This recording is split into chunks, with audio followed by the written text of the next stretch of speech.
Okay, so this is going to be a few more minutes into the match where I think it's about 4 to 5 minutes after they've captured Dugout. And so some of the things that I'm noticing here is that when they captured it, we essentially swapped and we started attacking from the west. Now, as you'll see, we have about 4 outposts here set up. And I think this is about like the majority of our assault squad. We do have about 2 there. So this west is a very, very difficult push. You know, I think we talked about it in voice chat after the game about playing to the strength and weaknesses of the map. This is definitely a push that is very difficult to do in a public match, and it's going to be extremely difficult to do against a very coordinated team. They were so coordinated that they had complete view of us from right here. So they did have some guys that were taking shots at us with rifles here. And then they had some type of tank or vehicle or a machine gun, something firing at us from about here. So we had intersecting lines of fire, and the furthest that we ever got was about right here. And so, mind you, this is all open. Everything right here is all open. It's foggy, okay, I'll give you that, but still, we're not going to be able to cross all this. And I don't care how many smoke grenades you got. That's not happening because they're mowing everybody down as soon as they pop their head. It was so bad. We couldn't even get anywhere right here. So this became a questionable decision, swapping everybody after the point was taken to the west. And the other reason this bit us in the ass is because we gave up middle control right here. All this right here is gone. You don't generally do that when you have points that are like this, that are diagonal with one another, especially if they're adjacent one to one another. You don't give up the middle control like that. You do want to maintain the control between 2 points. And we sort of gave that up, and we ended up swapping over here to the west.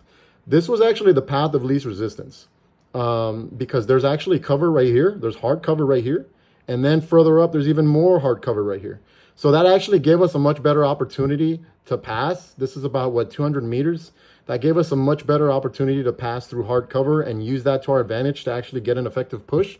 And instead, we opted across about, what, 400 some meters of absolute open area. And this was a weird, questionable decision.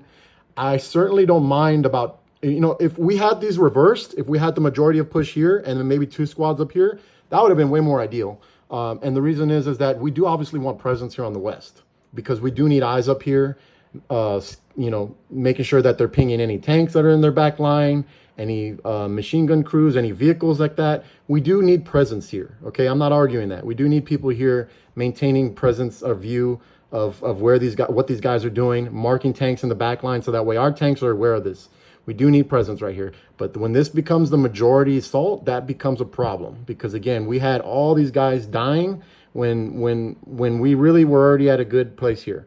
This bites us in the ass again because these guys actually come down because we don't have middle control anymore. Later in the game, they actually come down and they take this garrison out. They go all the way down to our blue zone, take that garrison out. So again, these are things that to look at.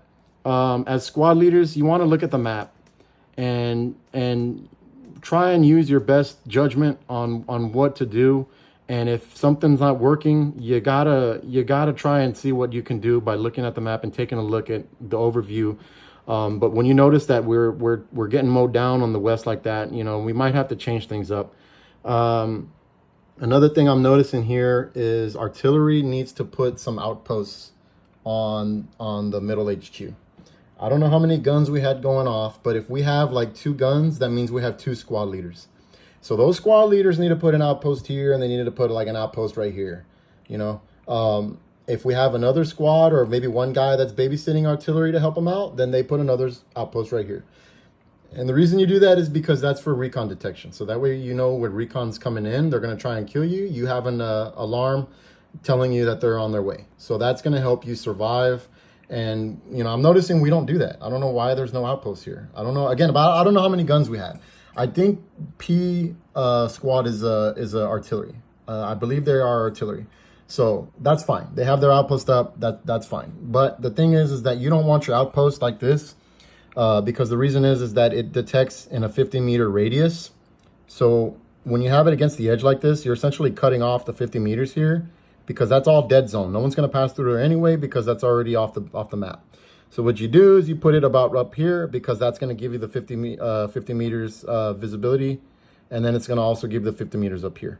And if you don't know what 50 meters is, that's 50 meters. The nodes, the circles around the node, that's 50 meters. That'll tell you exactly what the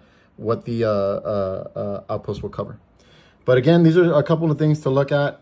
You know, again, something to look at in terms of this offensive push that we had from the other game.